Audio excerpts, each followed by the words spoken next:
Hello student, welcome to my channel for what online education. कैसे हो भाई आप सभी? आई होप सभी अच्छे होंगे। तो देखो, हम अपनी एक्सरसाइज 12.3 पे थे। क्लास 10th की जो हमारी एक्सरसाइज है 12.3 चैप्टर था हमारा area related to a circle, और उसके मैंने 11 क्वेश्चन तक देखो कंप्लीट करा दिए थे। अब मैं अपने 12th क्वेश्चन स्टार्ट करता हूँ। तो देखो, 11 क्वेश्चन तक कोई भी डाउट नहीं होना चाहिए। 12th क्वेश्चन में क्या कह रहा है, पहले इसका फिगर बना लेते हैं और फिर हम चलते हैं भाई अपने क्वेश्चन पे। तो देखो, डायग्राम क्या दे रखा है, इसमें क्वाड्रेंट दे रखा है बेटा हमारे पास। ये है इसका डायग्राम। यहाँ पॉइंट है O, यहाँ पॉइंट है हमारे पास A, यहाँ पॉइंट हमारे पास B है, यहाँ पॉइंट है C, और यहाँ पे एक पॉइंट है D, और इसने D से O B तक को मिलाया हुआ है, और ये हो गया हमारा शेडेड रीजन। अब इसने दे क्या रखा है क्वेश्चन में, OACB is a quadrant of a circle. OACB एक सर्कल है, OAB सर्कल का क्वाड्रेंट है, मतलब OACB हमारा क्या है, क्वाड्रेंट। क्वाड्रेंट समझते हो ना, सर्कल का फोर्थ पार्ट। सर्कल का ही तो हिस्सा होता है क्वाड्रेंट। तो OACB एक क्वाड्रेंट है सर्कल का, जिसका सेंटर है O, और रेडियस दे रखी है 3.5। यहां से यहां तक। अब रेडियस क्या होती है, सेंटर से सर्कल तक का डिस्टेंस। ये दे रखा है 3.5 सेंटीमीटर, और O से A तक का भी 3.5 सेंटीमीटर भी हमारा भाई। और इसने एक चीज और भी दे रखी है, OD, O से D तक का डिस्टेंस दे रखा है इसने हमारे पास भी 2 सेंटीमीटर। अब क्वेश्चन में क्या निकालना है, फर्स्ट पार्ट में हमें क्वाड्रेंट का एरिया निकालना है, और क्या नाम है हमारे पास क्वाड्रेंट का, OACB। और सेकंड पार्ट में हमें क्या निकालना है, कौन सा क्वेश्चन हमारे 12th क्वेश्चन है। सेकंड पार्ट में हमें शेडेड रीजन का एरिया निकालना है। तो देखो, अब क्वेश्चन को स्टार्ट करते हैं और इसके सॉल्यूशन पे चलते हैं। शेडेड रीजन का एरिया निकालना है। देखो भैया,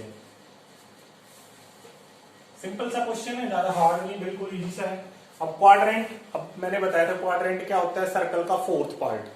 ठीक है, सर्कल का फोर्थ पार्ट होता है, और सारे एंगल क्वाड्रेंट में कितने डिग्री के होते हैं, हमारे 90 डिग्री। क्वाड्रेंट में एक ही एंगल होता है, वो 90 डिग्री का एंगल होगा, क्योंकि भी सर्कल है ना, सर्कल का फोर्थ पार्ट है, और सर्कल के सेंटर पे 360 डिग्री का एंगल बनता है। तो सारे एंगल कितने डिग्री की होगी, ये भी 90, ये भी 90, ये भी 90, और ये भी 90।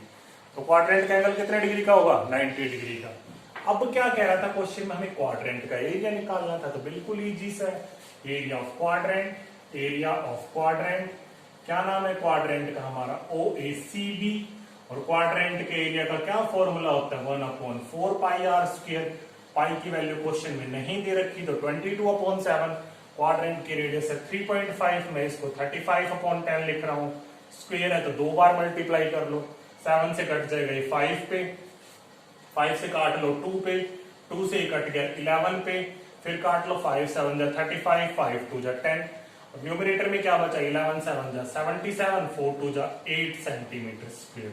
तो ये तो आ गया फर्स्ट पार्ट का आंसर। सेकंड पार्ट में क्या पूछ रहे हैं, हमें इस शेडेड रीजन का एरिया निकालना है। तो थोड़ा सा सोचो, शेडेड रीजन का एरिया कैसे आ सकता है, अगर मैं पूरे क्वाड्रेंट का निकाल लूं, जो मैंने निकाल लिया, और उसमें से इस ट्रायंगल का माइनस कर लो। अभी ट्रायंगल कौन सा है, 90 डिग्री एंगल है, तो बेटा ये ट्रायंगल है राइट एंगल ट्रायंगल। तो पहले राइट एंगल ट्रायंगल का एरिया निकालते हैं, area of right angle triangle. क्या नाम है राइट एंगल ट्रायंगल का, BOD। और राइट एंगल ट्रायंगल का एरिया कैसे निकलता है, half into base into height. देखो भी, ये तो आ गया हमारे पास, साइड में लिख लेते हैं 77/8 सेंटीमीटर स्क्वायर। फर्स्ट पार्ट का आंसर है। सेकंड पार्ट में बेस का यूज है, तो देखो हाफ इंटू बेस कितना है हमारे पास 3.5, 35/10। हाइट कितनी है, ये 2 सेंटीमीटर। काट लो भाई इसको, 2 से कट रहा है तो काट लो, 5 7 जा 35, 5 2 जा 10, 2 से 2 कट गया तो ये आ गया 7/2 सेंटीमीटर स्क्वायर। किसका एरिया आ गया हमारे पास, ये किसका एरिया आ गया भाई हमारे पास, ये राइट एंगल ट्रायंगल का आ गया। कौन सा right angle triangle, BOD। Half into base into height. Base 3.5 था, डेसिमल हटा लिया, हाइट 2 सेंटीमीटर थी, 2 से 2 कैंसिल आउट हो गया हमारा। अब देखो, शेडेड रीजन का निकालना है तो आराम से निकल जाएगा, एरिया ऑफ शेडेड रीजन। तो शेडेड रीजन का निकालोगे तो कैसे निकालोगे भाई, क्वाड्रेंट के एरिया में से area of quadrant minus area of right angle triangle, भाई area of right angle triangle लिख लोगे, इजी है हमारा। क्वाड्रेंट का एरिया कितना था हमारा, 77/8। राइट एंगल ट्रायंगल का एरिया कितना है, 7/2। एलसीएम ले लो, 2 और 8 का एलसीएम 8, 77 माइनस 2 4 जा 8, 4 7 जा 28, तो 4 7 में से 8 गया हमारा, 17 में से 8 गया 9, तो ये आ गया 49/8 सेंटीमीटर स्क्वायर। तो सेकंड पार्ट का आंसर आ गया 49/8 सेंटीमीटर स्क्वायर। और ये क्वेश्चन हमारा कंप्लीट हो गया 12th क्वेश्चन। फर्स्ट पार्ट में क्वाड्रेंट का एरिया निकालना था, सीधा फॉर्मूला था। सेकंड पार्ट में शेडेड रीजन का एरिया निकालना था, तो क्वाड्रेंट के एरिया में से राइट एंगल ट्रायंगल के एरिया मैंने माइनस कर लिया। तो क्वेश्चन नंबर 12 कंप्लीट हो चुका है। आज हम 13th क्वेश्चन पे आ जाओगे।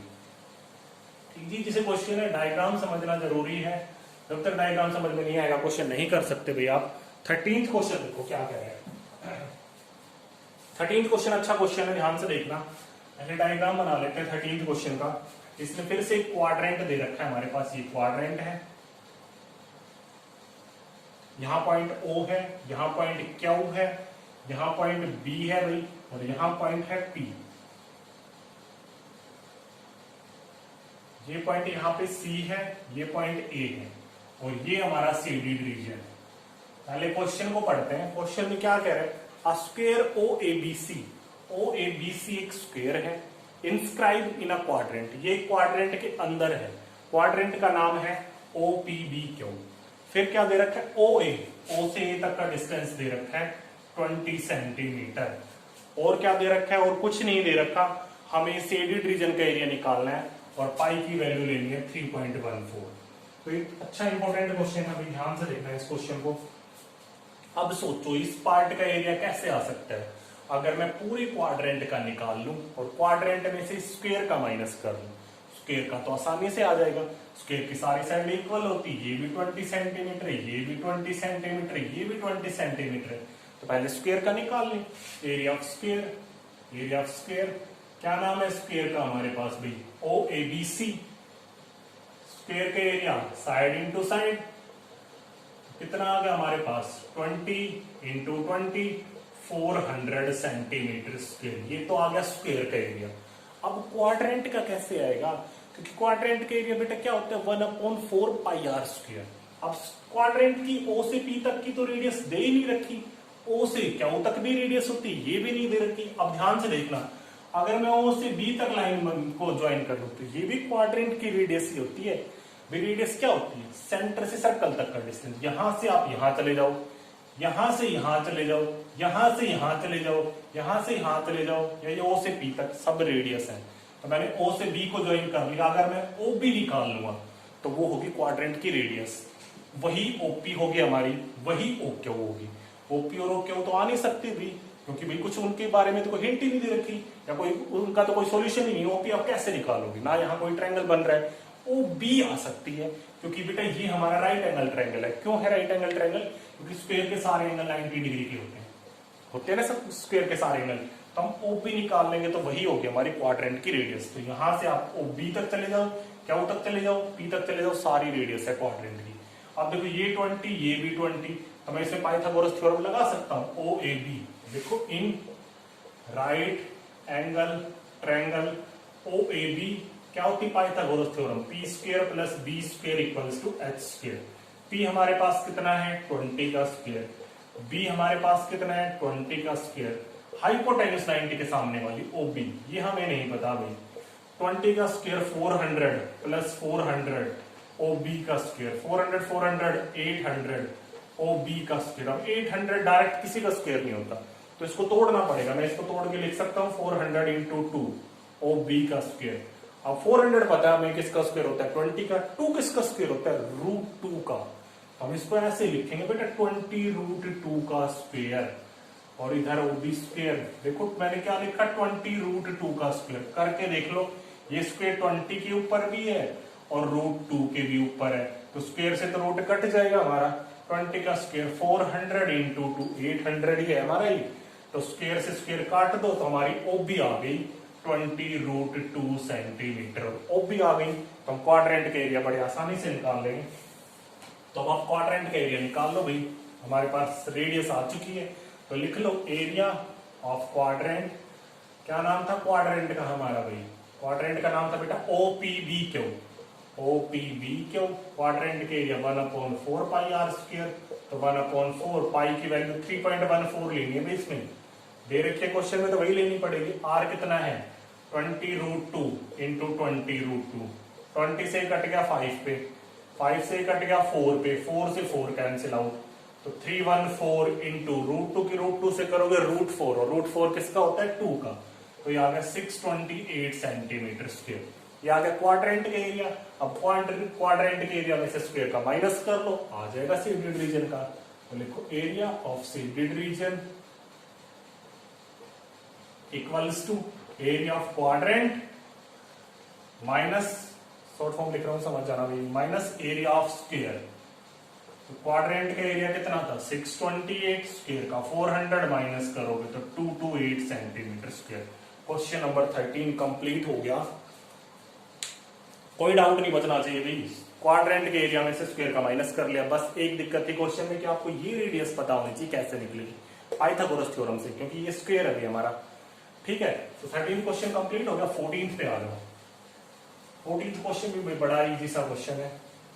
देखो 14 क्वेश्चन में क्या कह रहा है, इसने डायग्राम दे रखा है, डायग्राम बना लेते हैं। दो सेक्टर दे रखे हैं बेटा इसने। देखिए बड़े वाला सेक्टर है, यहाँ पॉइंट O है, यहाँ पॉइंट A है, यहाँ पॉइंट B है, और एक यहाँ पे हमारा C पॉइंट है, D पॉइंट है। यहाँ एंगल 30 डिग्री का है। ये यहां से यहां तक की इसने दे रखी है 21 सेंटीमीटर, और यहां से यहां तक की दे रखी है इसने 7 सेंटीमीटर। क्वेश्चन को पढ़ लेते हैं। और ये डार्क किया हुआ है इसने, ये रीजन शेडेड रीजन हमारे। क्वेश्चन को पढ़ते हैं। A B and C D are respectively arc of 2 concentric circle. अब देखो उसने क्या किया होगा, यहां से ये सर्कल का सेंटर है, यहां कंपास रखा, एक सर्कल बना दिया। फिर इसी सेंटर को लेके उसने रेडियस 21 ली और एक और सर्कल बना दिया। ये सर्कल की पार्टी है। जैसे मैं कहूं यहाँ आपने कंपास रखा, एक सर्कल बनाया, यहाँ कंपास रखा, एक और सर्कल बनाया, तो एक कॉन्सेंट्रिक सर्कल, जिन सर्कल का सेंटर एक ही होता है। यहां से यहां तक की छोटे सर्कल की रेडियस है जो कि 7 दे रखी, ये भी 7 है। यहाँ इस सेंटर से यहां तक की रेडियस ये 21 है, ये भी 21, तो यही तो डायग्राम दे रखा है उसने। तो बेटा ये हमारा सेक्टर हो गया भैया, सेक्टर हो गया ना। दो सेक्टर हमारे पास, एक छोटा सेक्टर, ये छोटा सेक्टर है, ये बड़े वाला सेक्टर है। अब कुछ नहीं पूछा उसने भाई, क्या पूछा है इसमें, शेडेड रीजन का एरिया निकालना है, तो आराम से निकाल लेंगे। एंगल दे रखा है उसने ए, ये एंगल दे रखा है हमारे पास AOB, ये एंगल जो सेंटर एंगल है 30 डिग्री का। तो अगर मैं बड़े वाले सेक्टर का एरिया निकालूं, कौन सा क्वेश्चन है हमारा, 14th क्वेश्चन है। अगर मैं बड़े वाले सेक्टर का एरिया निकालूं, एरिया ऑफ सेक्टर, क्या नाम है बड़े सेक्टर का, OAB। क्या होगा सेक्टर का area, θ/360 pi r square, theta 30/360, pi की वैल्यू 22/7। बड़े वाले सेक्टर के लिए रेडियस 21 सेंटीमीटर, स्क्वायर है तो 2 बार मल्टीप्लाई, काट लो 10 से 10, ये 12 पे चला जाएगा। 7 से कट गया 3 पे, 3 से कट गया 4 पे, 2 से काट लो ये 2 पे, 11 पे, 11 के 21 से करोगे 231/2 सेंटीमीटर स्क्वायर। ये किसका आ गया, बड़े वाले सेक्टर का एरिया। अब इस छोटे का भी निकाल लो, क्योंकि बड़े में से इस छोटे को ही तो माइनस करना है, तभी तो शेडेड रीजन बचेगा। छोटे वाले सेक्टर का निकाल लो, एरिया ऑफ सेक्टर, क्या नाम है सेक्टर का, OCD। वही formula, θ/360 pi r square. Theta कितना है 30/360, 22/7, R7 × 7, 7 से 7 कैंसिल आउट, 0 से 0, 3 से कट गया 12 पे, 6 यहाँ 11, तो ये आ गया 77/6 सेंटीमीटर स्क्वायर, छोटे सेक्टर का एरिया। और बड़े सेक्टर में से छोटे सेक्टर का माइनस कर लो, आ जाएगा शेडेड रीजन का। तो कर लो भाई माइनस, लिखो area of shaded region, area of shaded region equals to area of sector. क्या नाम था बड़े सेक्टर का, OAB, sorry OAB minus area of sector. छोटे सेक्टर का क्या नाम था, OCD। बड़े सेक्टर का एरिया 231/2, छोटे सेक्टर का एरिया 77/6। एलसीएम ले लो 6, 2 3 जा 6, 3 से मल्टीप्लाई हो जाएगी 396 माइनस 77। कर लो भाई माइनस, 13 में से 7 गया 6, 8 में 7 गया 1616/6, 2 से काट लो तो हो गया 308/3 सेंटीमीटर स्क्वायर। ये आ गया हमारा आंसर। इजी सा क्वेश्चन है। बड़े सेक्टर के एरिया में से छोटे सेक्टर के एरिया माइनस कर दो, क्योंकि बेटा ये दोनों कॉन्सेंट्रिक सर्कल के पार्ट हैं, ये आर्क है हमारी। बड़े सेक्टर के लिए जो रेडियस होगी वो 21 सेंटीमीटर है, छोटे सर्कल के लिए जो रेडियस होगी वो हमारी छोटे सेक्टर के लिए 7 सेंटीमीटर होगी। और सेक्टर के एरिया आप जानते हो θ/360 पाई आर स्क्वायर। तो बड़े सेक्टर के एरिया में से छोटे सेक्टर के एरिया माइनस कर लो, आंसर आ जाएगा 308/3। नेक्स्ट फ्रैक्शन में भी लिख सकते हो, डेसिमल में बदल सकते हो, इतना भी छोड़ सकते हो। ये क्वेश्चन नंबर 14 कंप्लीट हो गया अभी हमारा। ठीक है, क्वेश्चन नंबर 14। अब देखो हमारे दो क्वेश्चन बचते हैं, क्वेश्चन नंबर 15 और question number 16। Most important question है। अगली वीडियो में दो ये क्वेश्चन कराएंगे, फिर हम इसके एग्जाम्पल पे चलेंगे। इसमें टोटल एक बार मैं एग्जाम्पल काउंट कर लेता हूँ, 6 एग्जाम्पल इसमें, फिर मैं इसके एग्जाम्पल कराऊंगा। तो 2 वीडियो बनेगी जिसमें पूरा चैप्टर कंप्लीट हो जाएगा। तो आज मैंने 3 क्वेश्चन कराए हैं। क्वेश्चन नंबर 1 हो गया हमारा 12th, 13th और 14th, बिल्कुल इजी क्वेश्चन थे भाई, कोई भी डाउट नहीं होना चाहिए। डाउट होता है तो कमेंट बॉक्स में लिख दो, और अगर आपको मेरी वीडियो पसंद आई तो प्लीज बेटा इसको लाइक कर देना, शेयर कर देना और चैनल को सब्सक्राइब कर देना। Have a nice day, thank you.